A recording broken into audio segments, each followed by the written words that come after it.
The obesity rate for adults over 35 in the United States of America is 35%. For children under the age of 15, the rate is nearly 25%. It's ridiculous. Building your metabolism and feeding your body correctly is the most important aspect of your fitness program. This isn't rocket science. This isn't brain surgery. This is plain and simple. Eating nutritiously. Your body is the most incredible machine in the world. And in the end, this is really a no-brainer. If you eat well, you will live longer. And if you eat badly, you will definitely die younger. I'm now going to talk about building a metabolism and nutritional needs for a human body. First of all, you need to understand the human body is a machine. I want you to vision a furnace in your home. When you feed a furnace fuel, it burns more and hotter the more fuel you give it. The human body does the same thing when you feed it. People are under the misconception that they're supposed to stop eating to lose weight. I eat 6 times a day. I can't keep extra weight on me. Reason being, I know what to put inside of the furnace to burn the correct fuel to get a lean, ripped look. When you want to build your metabolism, you have to step up the amount of eating, but you have to control what you're eating every meal. That means that I promote carbohydrates with proteins from the first feeding up until mid-afternoon. At 4 o'clock, between 4 and 5, I call it a red zone. Within that hour, I prepare myself to carbohydrate deplete and calorie restrict myself during the evening. Reason being, we don't burn as many calories at night. With that being said, any carbohydrates you'll take in after 5 o'clock at night will stay on your body. You will not burn them because you're not active. You're in what they call a sedentary mode at night. So if you stop carbohydrates after that 4 or 5 o'clock time period and you eat only proteins and healthy nutritional foods that are rich in omega-3s and antioxidants at night, your body will respond because it's being forced to eat more, which means the furnace is burning on, but the fuel in it is very lean at night. So you're really promoting a healthy physique. Let me show you what I mean. On this table here, I have some of the major proteins that a human body can process.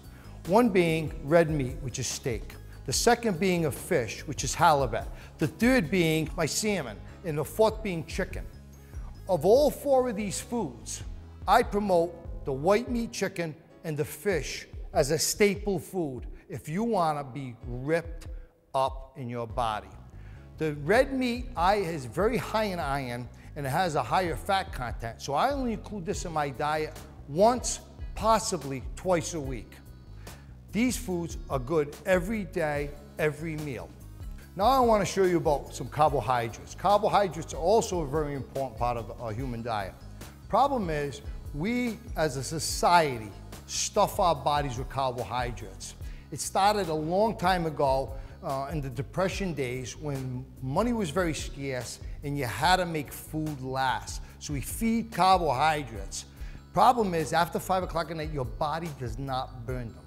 So the nighttime eating of these carbohydrates is what creates the extra belt around our waist, that last part of our fat that we can't get rid of. No matter how hard some people work, they say, Bobby, I can't get rid of this, because they have to fine-tune their eating.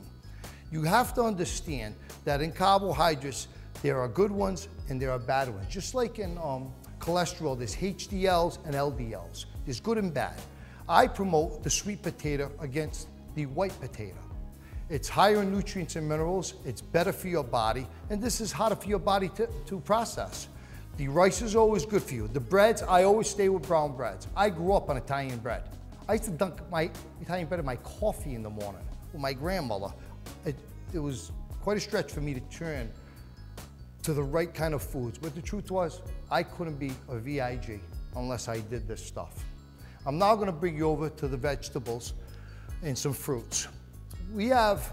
Vegetables are always an incredible part of a diet. Why? they're grown out of the earth. Anything that comes out of the earth is naturally balanced, okay? When you eat your proteins, I always accessorize my proteins with a broccoli, a bean, or asparagus. Dark green leafy substances, high in omega-3s, antioxidants, high in nutrients and minerals, and very natural. I don't fry anything. I either boil, bake, or saute. You have your bell peppers here, you have a couple kinds of zucchini, and you have some celery. All of this stuff you see here are all good accentuants to the protein at every meal. The fruits here, blackberries, strawberries, blueberries, I call those power foods. The dark fruits that you have all have high antioxidants and nutrients in them. I can eat these just about any time. I'm very careful with them at night because they have a high natural sugar content, okay? We're gonna move over now to a table I call power and nighttime foods. When I'm hungry at night, and I'm hungry all the time, I eat like a truck. I have to be very careful on what I choose. So what I do is I make foods or eat foods that are very high in protein, very low in fat, or have natural fat in them that the body is accustomed to processing. Example, here I have an omelet. This is spinach, chicken, and tomato, okay? Tons of protein, dark green leafy substance. I got my tomato in there.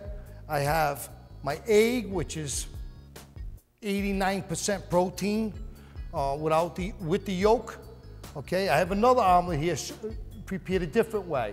These are good, built this way just about any time. Salad, you can eat this anytime, anywhere. You can eat this at 3 o'clock in the morning and not put on a pound, as long as you have fat-free dressing. So this salad right here, I eat salad every night when I'm hungry. That keeps me trim and fit. These right here are nuts, okay? One of the best naturally balanced protein, fat, carbohydrate foods in the world. At night when I'm hungry and I don't have a salad, this is my next choice. Nuts, unsalted. I don't like salt and I don't like sugar. The last thing I like to talk about nutrition are the two enemies of a health and fitness program that nobody realizes how bad they are for you. That's sugar and salt. I call them the SNSs. Why? Sugar, once digested into the body, immediately metabolizes into fat. So that means that you have to work twice as hard to remove that from your body because it turns into pure fat. If you look at an average drink that you find in a cooler, anywhere in the United States or anywhere in the world, you will recognize that there's a minimum of usually 18 to 34 grams of sugar in one drink. Do you know how much sugar that is? Let me show you. If you had a baggie, an ounce of sugar would be like that. That's in one drink. Imagine how much fat that puts in your body. I choose no sugar beverages or very low sugar when I make a choice in a beverage. I usually drink water as my staple beverage. Secondly, salt. Salt retains water in the human body. It also is no good for high blood pressure or high cholesterol, okay? Both sugar and salt can affect you adversely in a physical state. But the salt does nothing but make you have this blown up look where you can't trim down because your body's retaining water, and if you're taking in too many carbs with salt, you just can never achieve the fitness goals that you're looking for, even if you work out 7 days a week. With this being said, I need you to understand that nutrition and nutritional program in your workout program is a minimum of 75 to 80% of your fitness goals. It's more important than working out. It's more important than sleep. If you do not eat right, you can never attain the fitness goals that you aspire to when you start a fitness program. I'll give you an example. I was with a professional athlete the other day. He played professional basketball, and we were talking, we're friends. He said to me, Bobby, I gotta tell you something. I trained every day for 15 years on a professional basketball team. I had my own personal trainer. He said, the one thing I could never do was get the abdominals you have. For whatever reason, I worked out 5 days a week. I ate. There was a problem. I told him, did you eat a lot of sugar and salt? He said, I love salt and I love sugar. Touchdown. That's your answer. These little things in a diet. We're talking about a professional athlete who got paid to work out, had to ask me how to find abdominal muscles. So with that being said, nutrition is the most important thing you'll do in your exercise program. One last thing I have to say on this subject. I told you earlier, I don't believe in supplements or steroids. Supplements in powder form are nothing more than the foods you see here broken down into a powdered state. I can get all of that out of the food you see in front of you. What does that mean? That means I save $200 or $300 a month in supplements that I get to use on worthy things in my life. And secondly, steroid use. Truth be told, I am not shy about this.